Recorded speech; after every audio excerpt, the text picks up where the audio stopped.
ও বাহ, দারুণ দারুণ ফলুই মাছ পেয়েছে, দেখেছেন? আবার কেটেও নিয়ে এসেছে, জানে ফলুই মাছের অনেক আঁশ থাকে। বন্ধুরা কেমন আছো তোমরা সবাই? আশা করি সবাই তোমরা ভালো আছো। চলো আজকে কি কি রান্না হবে তোমাদের সাথে একটু শেয়ার করে ফেলি।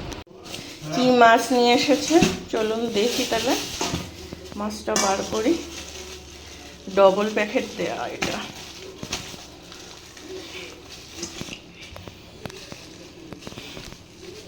ছেলে খুলে দিচ্ছে মাছের প্যাকেটটাকে, এক হাত দিয়ে তো হচ্ছে না, ওই জন্যে। ও বাহ, দারুণ দারুণ ফলুই মাছ পেয়েছে, দেখেছেন? আবার কেটেও নিয়ে এসেছে, জানে ফলুই মাছের অনেক আঁশ থাকে, এগুলো তাও রয়েছে, আমাকে তুলতে হবে। এই যে অনেকজন তো সাইডের এই এগুলোও কেটে দেয় না, যে উইংস গুলো থাকে ওদের। এখন মাছগুলোকে ভালোভাবে ধুয়ে নিই। অনেকগুলোই হয়েছে ফলুই মাছ, অনেকগুলো হয়েছে, দুটো তিনটে চারটে পাঁচটা ছটা হয়েছে, বেশ ভালো। এই যে পুরো প্লেটে ঢালছি, ঢেলে ফেলেছি। বেশ ভালো মাছটা। মাছগুলোকে এবার ভেজে ফেলবো, নুন হলুদ মাখিয়ে ফেলেছি। আর এই যে কড়াতে গরম করতে দিয়ে দিয়েছি তেল।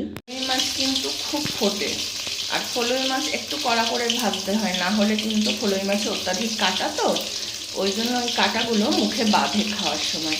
আর একটু কড়া করে ভাজলে কি কাঁটাগুলো সব একদম মুড়মুড়ে হয়ে যায়, আর খাওয়ার সময় অসুবিধা হয় না। আমি এখানে আলু কেটে রেখেছি, আলু দিয়ে আজকে ঝোল করবো। এখানে পাঁচফোড়ন দিয়ে আলুটাকে ভাজতে বসিয়ে দিয়েছি। আর আলুটাও কিন্তু একটু কড়া কড়া করে ভেজে নেবো, লাল লাল করে বেশ ভাজবো আলুটাকে। তারপরে আমি নুন হলুদটা দেবো, নাহলে কড়ায় লেগে যায়। আগে একটু ভেজে নিই ভালো করে আলুটাকে। আমি আলুটা ভেজে নুন হলুদ দিয়ে তার মধ্যে কিন্তু টমেটো কেটে দিলাম একটা, আর আদা, পেঁয়াজ, কাঁচা লঙ্কা, জিরে গুঁড়ো, লঙ্কা গুঁড়ো দিয়ে দিয়েছি। এবার এটাকে ভালো করে কষিয়ে নেবো আমি। ঝোলটা ফুটে গেছে, আলুটা অনেকটা সিদ্ধ হয়ে এসেছে। এবার আমি মাছগুলোকে একটা একটা করে সব দিয়ে দেবো, নাইলে এরপরে না মাছটা সিদ্ধ হবে না ঝোলের মধ্যে গিয়ে। দিয়ে দিতে হবে সব একটা একটা করে এইভাবে।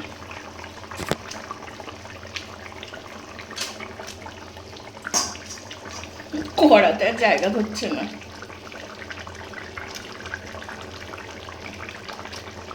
একটু নাড়ি চাড়িয়ে দিতে হবে, নাহলে ঝোলটা ঢুকবে না একদম এর ভিতরে। ধনে পাতাগুলো সব ছড়িয়ে দিলাম, আর ডাঁটাগুলো ফেলে দিয়ে শুধু পাতাগুলোই কিন্তু নিয়েছি, নিয়ে উপর দিয়ে ছড়িয়ে দিয়েছি। এবার ফুটে একটু শুকিয়ে ফেলবো আমি ঝোলটাকে। আলু, বরবটি এগুলো সব কেটে রেখেছি, পেঁয়াজ লঙ্কা কুচিয়ে রেখেছি, এগুলো কিন্তু আমি ভাজা করে ফেলবো। মাছের ঝোলটা নামাবো, নামিয়ে এটা ভেজে ফেলবো। বরবটি, আলু, পেঁয়াজ লঙ্কা দিয়ে ভাজা বসিয়ে দিলাম, আর অল্প হলুদ আর অল্প নুন দিয়ে দিয়েছি এর ভিতরে। এবার ভাজা হবে আস্তে আস্তে। বরবটি ভাজা প্রায় হয়ে এসেছে, একটু লালচে লালচে হয়ে গেলেই কিন্তু নামিয়ে ফেলবো। হাটবারের বাজার রাত্রিবেলা, দেখুন কি কি পাওয়া যায়। কাকা একটু ভিডিও করছি, অসুবিধা নেই তো? তোমাকে একটু তুলবো? তোমার তুলবো না? এ বাবা রে, তোমায় তুলছি, তোমার মাছকে তুলছি।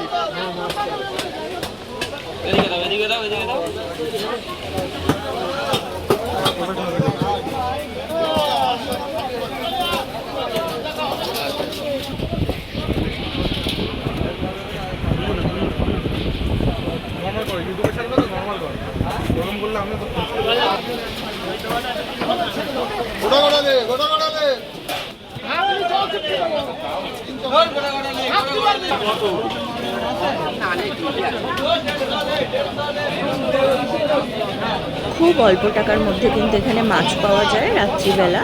তার জন্য কিন্তু গরিব মানুষরা কিন্তু এখান দিয়ে বাজার করতে বেশিই করে, কেননা এখানে রাত্রিবেলা অল্প দামে সব কিছু পেয়ে যায়। মাছ কিন্তু কাঁটাযুক্ত বলে অনেকেই খেতে চায় না, আর কাঁটাওয়ালা মাছ বলে বাচ্চারাও কিন্তু অনেক সময় খেতে চায় না। কিন্তু এটা না খুব ভালো উপকার এই মাছটায়, শুনেছি। ফ্যাটি অ্যাসিড থাকে, ওমেগা 3 থাকে, এ বি ডি ভিটামিন পাওয়া যায়। তাছাড়া কিন্তু এই মাছ স্বাস্থ্যের জন্য আরও অনেক কিছুতেই উপকার করে। লাগলো ভিডিওটা অবশ্যই জানাবেন, ভালো লাগলে লাইক, শেয়ার, কমেন্ট আর সাবস্ক্রাইব করে সাথে থাকবেন, পাশে থাকবেন। প্রত্যেক দিন আরও নতুন নতুন ভিডিও আপনাদের জন্য নিয়ে আসবো। আজকে তাহলে টাটা।